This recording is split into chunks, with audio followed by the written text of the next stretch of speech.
2025 is going to be a big offseason for the Washington Commanders, and one of the first steps for GM Adam Peters is deciding which players to cut from the roster that are currently slated to be on the team in 2025. So today I've got 10 names of Commanders players that are currently slated to be on the team's 2025 roster that Adam Peters could decide to potentially let go to save some cap space and give this team a little bit more juice heading into NFL free agency. Welcome into the Commanders Report. I'm your host, Jack Sperry, and get us started down there in the comments section by answering this question. Which Commanders player will surprisingly not be on this team in 2025? What player is currently slated to be on this team next year that you think will not be on this team in 2025? Let me know your answer to kick off today's show.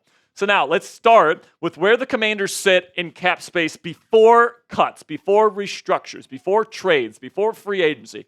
Before this offseason really gets going, according to Over the Cap, the Commanders have a whopping $87.5 plus million cushion against the cap. And remember, this is going to go up because the cap changes every year and it goes up. So really, the Commanders have even more cap space than this heading into next season. So, you could certainly make an argument the Commanders don't have to cut anybody. They got plenty of cap space to spend on free agents this year regardless. But if you want to get together a little bit more of cap space here, these are some moves that you can potentially make. So you take a look here. Marshon Lattimore first up on the list here. No dead money, and you can save $18 million by cutting him. That's a lot of money, but you also have to realize here that you also spent a lot in terms of draft capital to get him here in Washington in the first place. And because of that, I think that Washington is going to keep Marshon Lattimore, all right? Like, you can make an argument that he didn't play according to his price tag. I mean, $18 million is going to be a top 10 cap hit for a cornerback in the National Football League next season. And he was like 86th or something like that in Pro Football Focus grading this year. He had his moments, but he certainly had his down moments as well. I can understand why someone might say, get rid of him and get that extra $18 million to spend on a different cornerback maybe. But you look at what this team already invested in Marshon. They invested a third, a fourth, and a sixth round pick at the trade deadline last year to go get him. Now, yes, you did get a fifth rounder back in exchange from the New Orleans Saints, but because they invested all that mid-round draft capital in him, plus the fact that I know Dan Quinn and Adam Peters believe in his skill set and think he's going to be better with this team in year 2 than he was in year 1, plus he was dealing with injuries this year, I think the Commanders feel like he is their number one corner on the outside, and I think they're going to keep him. Another person that they could decide to cut that I don't think they will is Daron Payne, the defensive tackle. Now, the asterisk on there means this is a post-June 1st designation. The Commanders cut Daron Payne with a post-June 1st designation.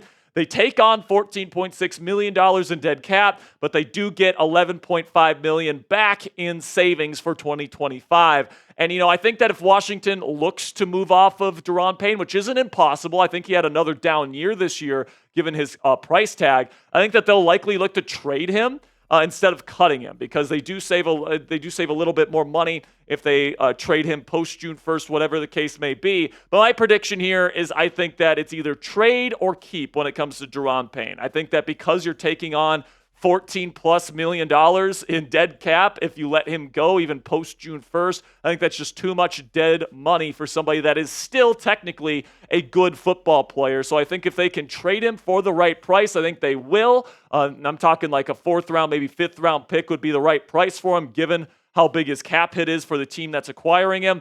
Or I think they're just going to keep him around for at least another year here as this team's run-stuffing, 3-technique defensive tackle.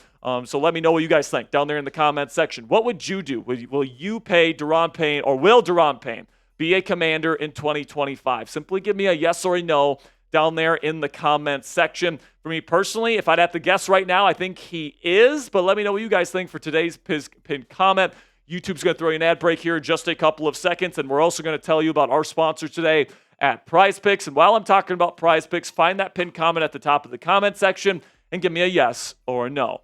And with that, let's have a word from our sponsor here at PrizePicks, which is the best way to get action on sports in more than 30 states, including California, Texas, Georgia, and Florida. PrizePicks is the best place to get real money sports action, all on your phone, 100% free. Join over 10 million members and sign up today. PrizePicks invented the flex play, which means you can still cash out if your lineup isn't perfect. You can even double your money even if one of your picks doesn't hit. The big game is almost here, and you guys know what game I'm talking about, guys, and it's now or never. Don't miss out on the last football game of the season with PrizePicks, the best place to win cash while watching the big game. PrizePicks is also giving away a free pick for the big game where one of the starting quarterbacks will only need to throw 1 yard to win.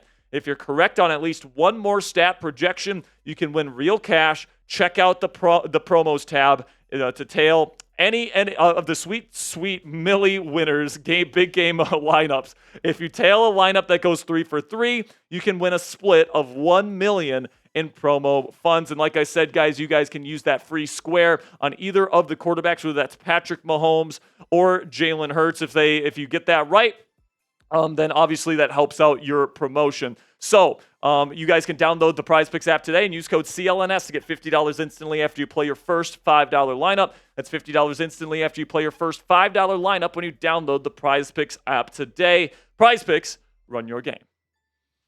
A player that I think the Commanders will end up cutting this offseason is Andrew Wylie, the right tackle. He's been very disappointing in the 2 years he's been here in Washington. You'd be taking on $2.6 million in dead cap if you cut him, but you also save $7.7 million in savings. Take a look at his recent Pro Football Focus grades, guys. He's been very underwhelming. He's not a very good player. And honestly, his film is worse than the Pro Football Focus grading, especially last year when he ranked 33rd among offensive tackles. He was not close to the 33rd best tackle in the league. This past season, just a 61.7, which ranks 57th. And I don't think I'd rank him 57th this year either. So I think that he's somebody you got to let go and replace in 2025. This one's a no-brainer for me. Then we get to Dorrance Armstrong, and once again, we have a post-June 1st designation asterisk on him because you have to put that designation on him for you to save $7.1 million if you cut him. And this would be like if you want to go get Khalil Mack and, you feel like he'd be the better fit for this defense, and you don't want to have, Dorrance Armstrong on his relatively big contract just lurking around as a backup.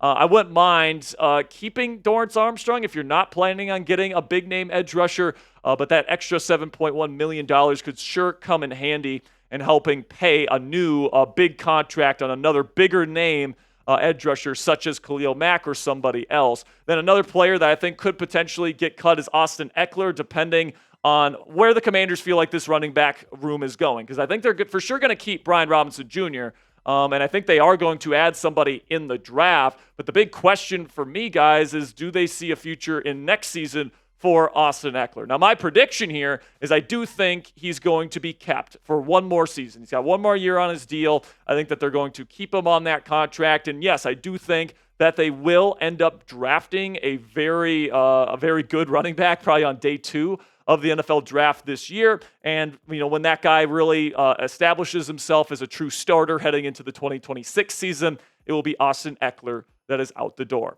So make sure you guys click that thumbs up icon if you haven't already. If you are excited for this offseason, it's going to be a historic offseason right here with the Washington Commanders. So make sure you click that thumbs up icon to help today's show out. Click that subscribe button as well while you're at it.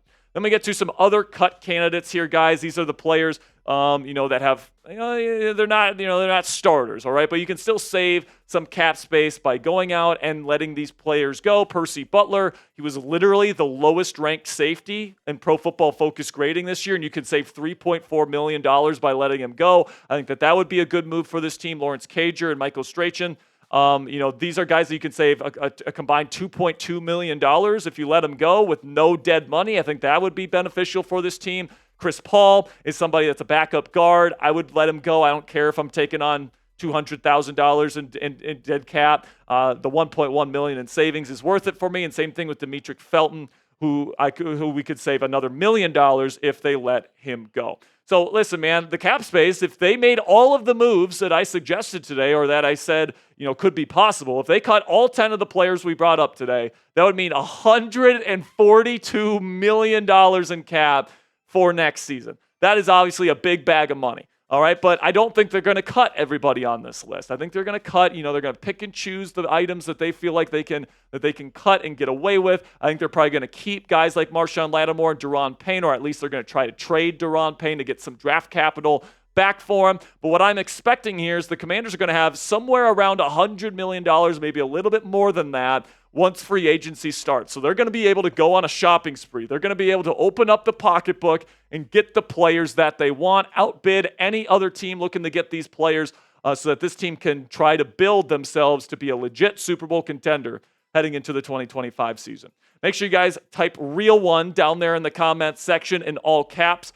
If you made it to the end of today's show, I greatly appreciate all of your guys' support, and making it to the end of the show really does help us out because it tells the YouTube algorithm that not only did you click into the video, but you also watched it to the end, which indicates that you liked it. So it really does help us out making it to the end, guys. So type those Real Ones so we know who you are. Make sure you guys click that subscribe button if you haven't already, because we got more great Commanders coverage coming your way all off season long. If you don't want to miss any of that, click that subscribe button right now.